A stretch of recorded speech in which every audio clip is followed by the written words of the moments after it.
Thanks for being here. Subscribe to Cheating Stories Best, so you don't miss new stories. Friends, we invite you to listen to a long but very interesting story about a man who took revenge without losing his dignity. Beth felt better than she had in a long time. She had a short night, but John was hospitable and the bacon and coffee she had just had for breakfast were delicious. Now she leaned back on the sofa and relaxed. It was her third day at John's and everything was going well. John's phone then started beeping as if he was receiving text messages. He beeped it a few times and Beth thought it might be important. Beth took the phone off the charger and opened it. John didn't have a password on it. He said he had nothing to hide. Beth looked through the text messages and there were a few new ones from Cindy, John's wife, who was in Mexico doing a ministry project for their church. The first message was, "Carol told me you're sleeping with some, you bastard. So how do you like it when the shoe is on the other foot?" The others were photographs of a woman she assumed was Cindy, although they had never met. In the photographs, Cindy was asleep with two men at once. Just at that moment, the doorbell rang. Beth opened it and saw a woman in a dress and a police officer in uniform.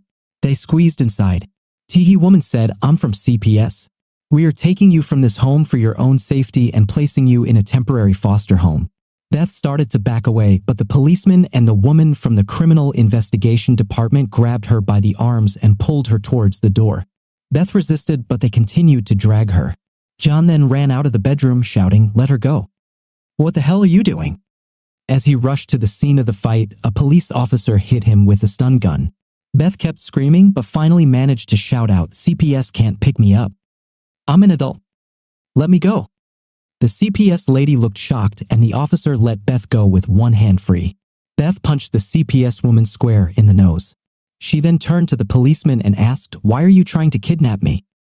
John came to his senses from the stun gun. He jumped up and rushed at the policeman, knocking him to the floor. The policeman managed to grab his gun and shot, hitting John in the shoulder.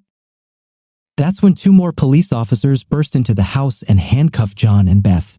Beth said, "These people tried to kidnap me. That CPS said she would take me into foster care. I'm an adult. I think they were going to sell me." John tried to help, but another cop shot him. John said, "I need an ambulance right now." An ambulance was called. When police outside heard a gunshot and arrived a couple of minutes later, the paramedic took one look at the situation and shouted, "What the hell? What kind of idiot cuffed this man's hands behind his back while he was shot in the shoulder? Don't they have an IQ test for cops? Remove the handcuffs now." One of the cops turned John over onto his sore shoulder to remove the handcuffs. John screamed in pain. Beth screamed, "Stop hurting him. My mother is a lawyer and she will make you all pay." "Why did you even burst in here, CPS? I'm an adult." The woman standing by the door grinned, "I called them. I saw what happened here while this man's wife was serving the Lord." Beth told John, "Find out her name." Two more policemen entered the house, this time in plain clothes. One of them said, "What's going on here?" Beth said, "Those two tried to kidnap me and when my father tried to help, he shot him. I want them arrested." The policeman said, "Take her handcuffs off." He turned to the CPS lady he recognized. "Why are you here?" "We got a call that a child was in danger and a man was threatening her with a gun, so we came to pick her up and then all hell broke loose." Beth screamed, "I'm an adult, you idiot, and this is my dad." Paramedics wheeled John out on a stretcher. Beth ran up to him. "Will he be okay?" "He should be fine in a few days." "Officers, can she go with him in the ambulance?" The guys in civilian clothes said yes at the same time. Then they told everyone to sit down. One went out the door and caught a woman retreating across the street. He brought her back and took statements from everyone. A day later, John and Beth were in a hospital room talking to a man in a suit. He said, "I have copies of all statements. The CPS lady is in the process of being fired. The police officer who shot you has been suspended pending an investigation." The woman Carol admitted that she called them without really knowing what was going on. "Perhaps she will be accused of something, but we are not sure what exactly." Beth looked very serious and hugged John. "She did something else, Dad. She told Cindy that you were sleeping with some. I was just looking at your phone before all this happened. I'm so sorry, Dad." John looked at the photographs and tears began to flow. "Well, that's it then. Do some paperwork. As you know, I have a solid prenuptial agreement. Let her be served at the airport when she lands on Friday. If you can get a restraining order, there's no way out of this. Also, find out who we can sue and do so. For starters, Carol slandered me and Beth, Jim, a lawyer, said. Oh, it's already in development. We're suing her, the CPS woman, the cop who shot you, CPS, and the police department. We're also suing the cops who handcuffed you. The paramedic is dying to witness this, John smiled. Certainly, all this is in the cloud. I need to take painkillers and rest. Thanks, Jim. A few hours later, Valerie, John's personal secretary, arrived to update him on business matters. Don't worry, John.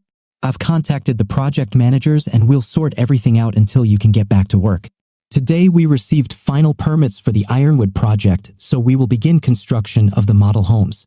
Abe says we could be ready to start selling in 10 weeks. I'm already drawing up a schedule for trading. You must create a package for this unit. There should be big bonuses for everyone. Abe says if you don't agree, I should hit you on the shoulder. By the way, I may need help soon. We currently have 4 units operating and 2 more are awaiting permits. I was sorry to hear about Cindy. Gee, thanks, Valerie. You always know what to say to cheer me up. Well, I may be getting a divorce, but at least I'm not poor. We have an adultery clause in our prenuptial agreement and it's important. I'll have to send Jim a box of steaks. Maybe when things calm down, my daughter Beth will want to be your assistant. Okay, boss. I'll take care of it. I need to get back to the office. Get well. 3 days later, Cindy stepped off the plane and headed to baggage claim. When she got there, 2 men approached her. Hello, Jim. I guess my cheating husband didn't want to face me. What a coward. I don't believe in divorce, but I'm not sure our marriage can survive this. Jim handed her a large envelope. Well, I'm sure it's impossible, Mrs. Cork. You've been served. The second man was filming a video.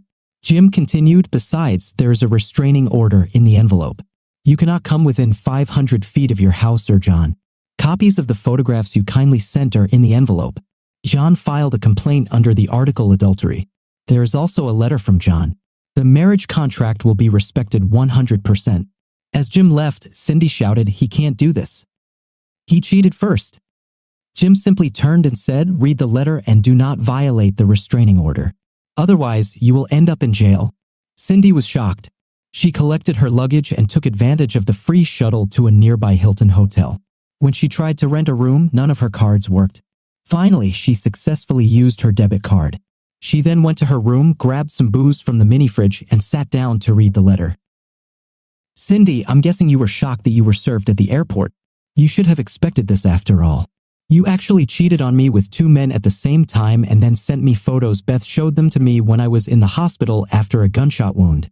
I hope to be home by the time you read this, but I don't know for sure. Beth was a little bruised but otherwise okay. Apart from this divorce suit, many other people are having problems. Lives are ruined and it's all because of you and your smug friend Carol. Not only did Carol tell you that I was cheating, which, by the way, I wasn't, she also called CPS on Beth, which resulted in me being tossed and injured and many careers being ruined. We're suing her, just so you know, along with the idiot from CPS, the cop who shot me, and several others, including the 2 men you were with. By this time, Cindy was crying and practically in shock. She read on, I think I should introduce Beth. You may remember when we met, I told you that my last girlfriend, Marcia, dumped me in a very public and disgusting way. Turns out, because of this, she couldn't come to me and tell me she was pregnant. So I ended up having a daughter I never knew I had. Beth, my daughter, finally convinced her mother to tell her who her father was. A few days after you left, she knocked on my door. I was so happy to know about her. We were going to wait until you got back to talk about it because these are things that need to be dealt with face to face. I know you would like Beth. Then your friend Carol thought I was having an affair with my daughter and sent you a couple of photos of Beth and me hugging. Carol took these photos through her windows, so she too was accused of being a peeping Tom. Anyway, on the advice of my lawyer, I paid off and canceled all of our credit cards. I left $2,500 in the checking account because it was in the prenuptial agreement. Oh, and you're spreading poison. I talked to the pastor when he visited me here in the hospital. He recognized the 2 men in the photographs. I think their return home was not quite what they hoped for. Spouses simply don't understand these things. Both wives filed for divorce and you provided evidence to support their claims. So many lives have been ruined by you. I hope you guys did a lot of good on this trip because you left massive destruction here. I expect that the next time we will meet in court. Your mother has your car and she knows what's going on. She was a little shocked by the photos but agreed to host you if you needed somewhere to stay. At least we don't have children. However, the guys you had intimacy with have children and now they will only see their children during court-authorized visitation. If you decide to return to our church, you will probably find it very cold. By my count, you and Carol have ruined the lives of at least a dozen different people. Have a good day, John." Cindy let out a primal scream and collapsed on the floor sobbing. The people in the next room called the front desk. A couple of minutes later, there was a knock on the door. When she did not answer, the manager used the universal key card to enter the room. She sat down on the floor and hugged Cindy, saying quietly, "What's the matter, honey? Tell me what's going on." The letter lay on the floor next to Cindy. She handed it to the manager. She held Cindy in her arms and read the letter. "Oh dear, I read about it in the newspaper. It looks like things are only going to get worse. Let's put you on the bed tonight. I will clean your room and send you some food. You need to eat. I will also have someone check on you a few times. Get some rest." She locked the mini fridge when she left. She didn't want to let Cindy get drunk. John was discharged on Saturday morning and returned home in a rented hospital wheelchair. They left him in the living room. He had a cast on his arm and shelter that was supposed to stay there for a while. Beth took care of him and was joined by her mother. Mom explained how a month later she realized that leaving him was a huge mistake and had regretted it ever since. She had never been married, and Beth said she rarely dated. She and John were catching up at about 3 p.m. when the doorbell rang. Beth opened it. It was an elderly woman. "Can I help you?" The woman said, "Please don't shoot the messenger.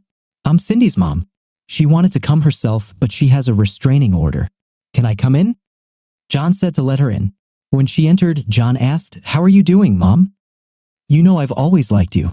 I'm sorry this came between us." "Thanks for stopping by," John smiled. "I was afraid that you would shoot me. I'm glad you don't hate me. How are you doing? And could you introduce me?" John smiled back. "I don't hate you.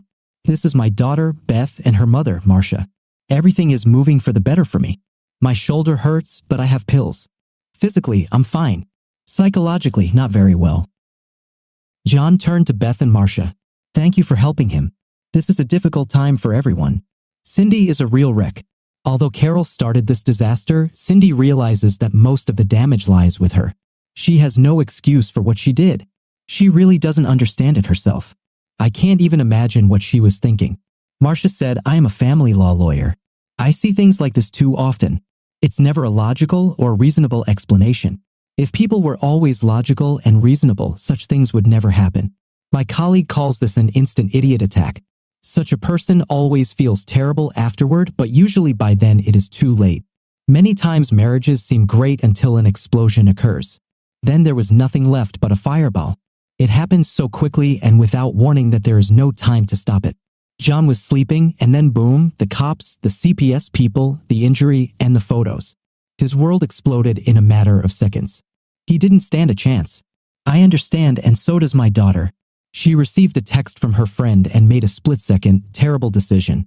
At that moment, she was controlled by anger. "Anyway, I just stopped by to pick up some of her things. Can I?" Marcia stood up. "Beth, stay with John. I'll help Jean." "John, can she take advantage of your suitcases?" "Of course. They are on the top shelf in the dressing room." As soon as they got upstairs, John asked Beth, "What happened to your mom?" "She acted like she was in love with me, but still left me. Plus, she did it screaming in public, calling me all kinds of disgusting names. Now she's so cute. Is she planning on trying to break my heart again given the current situation? I'm a little afraid to tell you." "Okay, but I can't trust her. Maybe she should leave then." Beth began to pace around the room. A couple of times she started to say something but then fell silent. Finally, she stopped by the bed. "Fine. Her roommate saw you with another woman. Mom got mad and yelled at you. After that, you tried to call her a couple of times, but she didn't answer your calls. A couple of weeks later, she and her roommate were walking, and the roommate pointed out the woman she thought you were cheating on your mom with. Mom recognized this woman. It was your sister. Mom tried to call you that night, but the number was no longer in service. A couple of days later, she came over to your house, and the neighbor told her that you dropped out of school, transferred, and moved out where she didn't. No, so it was exactly the same as now. She heard that I was cheating and blew my world up without bothering to check. Great. How did I get lucky enough to connect with two such women? I'm sorry, Dad. It wasn't quite the same, though. No revenge. In fact, my mother told me that she had never been with anyone else at all, neither before nor after her hysterics. You're the only guy she's ever been with, and yes, she still loves you." JN was speechless. A few minutes later, Marcia and Jean came downstairs with 3 suitcases and a trash bag. Marcia said her clothes are in suitcases and her things such as shampoo and cosmetics are in her bag. This is fine, John waved his hand towards the door. After Marcia helped Jean dive in, she returned. I should probably leave. I just wanted to check on Beth. Okay, let me look at you a little too, John took her hand. Why do you practice family law? It seems like a sad specialty. Well, I've made a few mistakes myself, and every now and then I get a chance to help someone avoid similar mistakes. So you're here to stop me from making a mistake? Unfortunately, no. I'm only here to help as you're still recovering. Plus, some lady across the street said you were having an affair with my daughter. Secondly, in order for me to help, I should have been with your wife a week or so ago. Alas, I was not there and she went too far. If all she did was make a complete fool of herself by yelling at an innocent person in a public place, perhaps I could do something to help. Help her. Interesting comparison. Could you explain more? You know exactly what I'm talking about. They told me that you were cheating on me. I'm sure you remember how I left you. You tried to call, but I didn't answer. Then I found out that this woman was your sister. Then I already tried to call to apologize, but your number no longer worked. I went to your house, but you were no longer there. I regret it every day since then. Now I can finally say how sorry I am. Okay, that makes sense. If you thought I was having an affair with my sister, I understand why you might imagine I was having an affair with Beth. Please don't laugh at me. In case Beth didn't tell you, I never stopped loving you. Once again, I apologize. I shouldn't have said that you were married. JN was smiling now. Not for long. Cindy has already been served, so we are legally separated, as you probably know. Beth also said that you haven't been with anyone for a long time. Maybe we can fix this when my divorce is final and if we're both still interested. Marcia was smiling now. If my dear daughter told you this, she probably also said that I have never slept with anyone but you. If you ever need me, I'm always at your service. Besides, since I have been faithful to you all these years, you probably understand that I will never cheat on you in the future. Enough of this, Beth said. JN needs to take a few pills and go to bed. Mom, you will help until John gets better. Help him get settled and I'll see you in the morning. The next morning, John and Marcia were talking. Marcia told him, I lost touch when you transferred to another school, but I never forgot what I did with a wonderful guy. I've always wondered where you are. I thought that if I found you and apologized, maybe you would forgive me. After I graduated from law school and started working, I told my story to my senior partner. He said he would help and assign the detective our firm used to track you down. The detective found you without any problems. He also found out that you were married. My senior partner had a friend from law school with a firm in your area. He got me a job here. I've been working at a firm a few miles away ever since. I became a partner several years ago. From time to time, I managed to catch a glimpse of you. I didn't want to hurt you more, so I never contacted you. When Beth turned 18, I finally relented and told her who you were. This really hurt you again. It turns out I'm being stupid all the time. I'm sorry, your life. John interrupted her. Well, my uncle Jim Pearson doesn't think so. He told me that he faced you in court 7 times and only managed to win once. He's pretty smart, so if you almost always win, you can't be stupid. Yes, Jim Pearson is a good lawyer, but the times I have encountered him, he has not been on the right side of a divorce. I didn't know he was your uncle. I'm a pretty good lawyer. Where I get stupid is in everything related to you. A week later, Marcia was in her office when she received a call. Cindy Cork is here. She wants to see you. She doesn't have an appointment. Show her out. The assistant led Cindy inside, closing the door behind them. She showed Cindy to a chair by the table and sat down on the sofa. Cindy said, Thank you for having me. Why are you here, Mrs. Cork? I need your help. People tell me that you are the best at reconciliation. I was really stupid and I really don't think I have any chance, but I don't want to lose my husband. Do you know who I am? Yes, you are Marcia Campbell. I talked to some people where I work and they said that you are the best divorce lawyer in town and you also try to get people to reconcile whenever possible. Well, Mrs. Cork, it's all true. I think I'm the best. However, your study missed one important point. I'm also Beth's mom. Cindy lost consciousness and slowly slid to the floor. When she came to, her head was lying on Marcia's lap and Joan, the assistant, was wiping her face with a cold, damp cloth. Marcia smiled at her. Welcome back, Cindy. I think you were tired, so you fell asleep for a few minutes. I don't usually have that kind of influence on people. There is ice in this rag. Let us take a little care of you. Would you like some water? There was a straw in the bottle and Cindy took a couple of sips. Why are you so kind to me? When you said you were Beth's mom, I panicked. Thank you, Joan chuckled slightly. Yes, usually when people lose consciousness, we undress them and leave them in an alley. Marcia decided to make an exception for you. You're very pretty, so we can sell you to a Colombian brothel. Marcia covered Joan's mouth with her hand. Joan, stop it. Sorry, Cindy. Joan has a very strange sense of humor but is usually quite nice. We undid a couple of buttons in a belt, but why such a shock? My face usually makes people choke rather than faint. I just know what you must be thinking about me. I'm usually not as stupid and terrible as I was just a short time ago. I lost my husband and hurt a lot of people. Deep down, I know I can't bring John back, but I want to somehow make things right and maybe be friends. I've hurt a lot of people. I think I can get up now. Fine, sit back in your chair. I need to call. Marcia took out her cell phone and pressed the speed dial button. Beth, how's John? Okay. Give him the phone.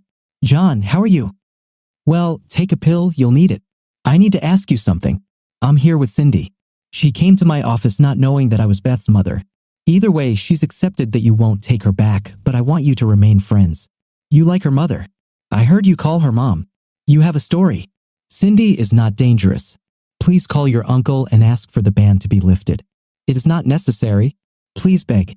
Okay, thank you. I invited her to dinner. See you soon. You're coming to dinner tonight, aren't you, Cindy? I guess. Okay, at 7 you can meet Beth. Meanwhile, John stared at the phone as if it was about to turn into a snake. What the heck? Mara and Cindy are now friends and she invited Cindy to dinner. I think I'm in big trouble. Do you know that conceived your mother? I think she wants to make sure it's really over with you and Cindy before Mom tries to move in with you. Mom actually has morals, otherwise she would have tried to do this years ago. Fine, Cindy and I are definitely over it and it's not just about intimate connection. She freaked out and went crazy over the message and didn't even try to check if it was true. Essentially, in our relationship, she took her neighbor's word for it. I would spend the rest of my life wondering when it would happen again. Obviously, she had no trust or respect for me. Tell me how this is different from what Marcia did. Okay, so your mom didn't sleep with 2 guys in retaliation, but she broke up by yelling at me in an obviously public place because a friend said she saw me with another woman. She was ready to leave me without any evidence at all and to do it through public humiliation again. No trust and no respect. I understand your point of view, but let me ask you this. If your mom came to you a few days after her mistake, would you take her back? Yes, her mistake was similar, but her reaction was much less crazy. Many couples quarrel, break up, and soon make up. This kind of thing is quite common when people date and often occurs due to misunderstandings. Doing what Cindy did and doing it after 14 years of marriage is not the same thing. John thought about it. Okay, it's true. Despite the similarities, what Cindy did was unforgivable. To answer the question, yes, if Marcia had found me a week later, explained what happened, and apologized, we would have made up. Hey, I loved her. It took me a couple of years to start dating again. I need another pill. Beth gave him another pain pill and he fell asleep. Marcia returned home around 5 p.m. and John woke up when she kissed him. He woke up when their lips touched, smiled, and said, "This is violence. I am unable to resist." Masha just smiled. Well, I'm a lawyer. Sue me. So why did you invite Cindy to dinner and make me cancel the party? Are you trying to get us back together? Whether you get back together or not depends only on the two of you. I have no right to my own opinion. I invited her because you two haven't spoken since all this happened. All this happened because there was no conversation. Her friends sent her several messages accusing her and she acted without talking to you about it. A simple conversation and all of this could have been avoided. I know Jim Pearson is a divorce lawyer, but if you were my client, I would insist that you meet face to face.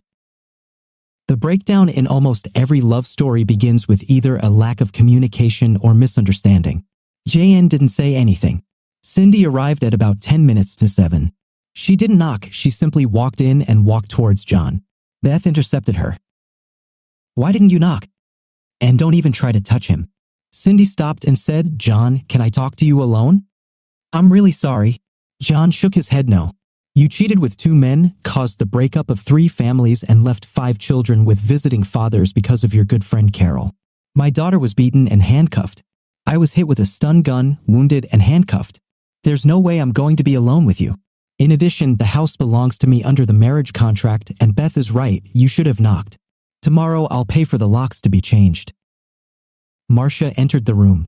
It looks like everything is going well so far. How are you, Cindy? Joan asked me to say hi. Thank you for inviting me, Marcia. Tell Joan for me that she is a cruel person, but I'm sure you know that. I'm not trying to hurt John, John practically shouted. You already did it. I know, I just mean I try not to do it anymore. I was stupid. I don't know why I did what I did. I went to Mexico to do God's work, but instead, I did the devil's work. I'm not trying to force you to take me back. What I did was unforgivable. I just hope you don't hate me. If you need a housekeeper, or a cook, or anything else, or a nurse while you recover, I would be glad to do it as a kind of penance. I already went to church last Sunday. I publicly apologized for the terrible mess I made. Maybe I'll write a book, How to Ruin Your Life in 10 Minutes. What does 10 minutes mean? Asked Beth. I'm a virgin, but I think this process should take longer. That's true, but we definitely didn't have intimacy. I just asked them to pose with me so I could get the photos. I'm so sorry I did this. I explained this to both wives. They both slapped me. I don't blame them. I don't know if my words have any meaning to them. There was silence for a few seconds. Jean then said it may matter to them because they found out about it by accident. However, for me, it doesn't matter much. Yes, it is unbearable for me that you cheated, and it is cheating if you were naked and two men with you, even if it was only for a moment. It was terrible to find out that my wife was cheating on me, but what was even worse was that you deliberately hurt me as much as you could without even giving me a chance to defend myself. You received a message from someone that I'm cheating on you. Instead of contacting me, you sent me photographic evidence of your infidelity with two men at once. This is very different from someone trying to hide an affair and getting caught. Yes, an affair is, of course, cheating, but at the same time, they are not trying to hurt their spouse, but are trying to hide it. Putting it out there like you did means you didn't want to be married anymore. Obviously, no self-respecting man will put up with this and take you back. Either you wanted out of the marriage and did what you needed to do to make it happen, or you have so little respect for me that you thought I would accept this situation. I assure you that if someone told me that you were cheating, I would either confront you or look for real evidence. Maybe I'd hire a private investigator. Besides, we've been married for quite a long time. I doubt I would even believe it without real evidence. I loved you. I trusted you. You didn't feel the same. Now I know that I can never trust you with my heart again. I understand. I don't know what came over me to behave like this. Since I don't know why I did it, how can I promise that it will never happen again? Before I went on this journey, no one could have convinced me that I would ever behave this way. It's like I don't know myself. John thought for a moment. So what are you going to do now? As you know, the prenuptial agreement states that the cheating spouse leaves the marriage with whatever he contributed, which in your case was $2,500. You will need to get a job. Any prospects? Cindy shook her head no. You know that I almost have a higher education where I specialized in psychology. I should have seen a psychologist instead of trying to become one. John laughed. I know, right? Freshman female psychology majors are practically a cliché. Hey, at least you don't have to worry about some previous employer giving you a bad recommendation. Maybe the pastor will write you a recommendation, although unlikely. You also know that I have never worked. I have no idea what kind of job I can get. That's why I mentioned that I would be your housekeeper and cook. I have experience in this position. However, I may not be able to get a good reference from my former employer.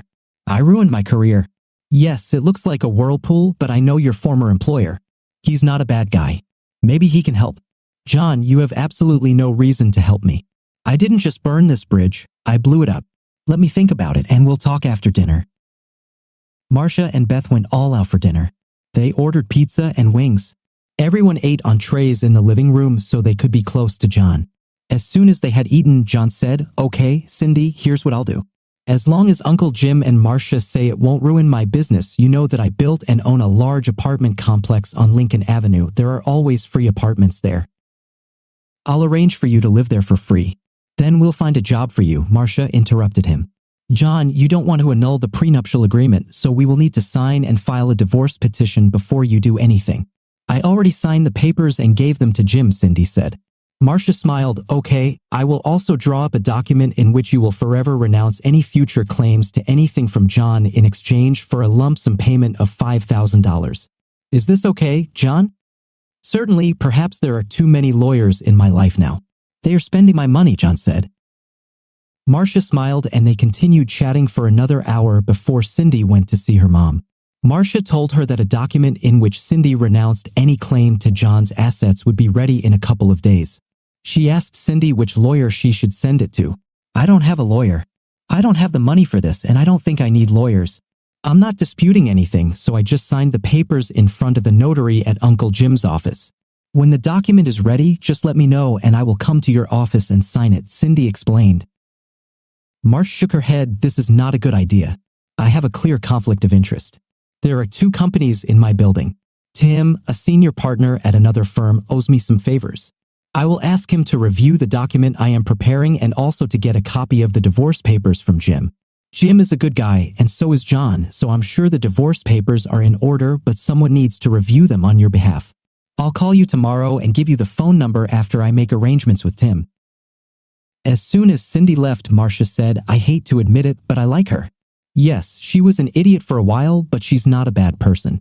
You have good taste in women, John laughed out loud.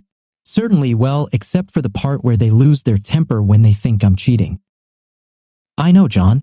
I did almost the same thing, except for the another part. You still love her, don't you? JN looked sad. Certainly, I've loved her for many years, but I can't stay married to her. I'm not going to stop the divorce. Are you going to get her a job? It could be in one of your companies or with someone who owes you something. There is also a housekeeper/cook position. On a completely unrelated note, do you think you could ever forgive me and love me again, even though I'm a terrible housewife and an even worse cook? I don't think I ever stopped loving you. It's a defeat or a victory for me, but in any case, I will get a wonderful daughter from this deal. Marcia looked thoughtful. I'm going to shock and insult the man I love. I love you, she loves you, and you love us both. How would you feel if you and I got married, then with my full blessing, Cindy could be your girlfriend? Beth practically screamed, Marcia, what did you do to my mom? My whole life is a lie. Marcia hugged Beth. I don't think you like this idea. I'm really sorry. No, the idea is brilliant. I'm just shocked that you suggested this, although I'm not sure John and Cindy would go for it. Well, JN is a man, so it all depends on what kind of head he uses. John shook his head. Well, Marcia, when you think outside the box, you really think outside the box.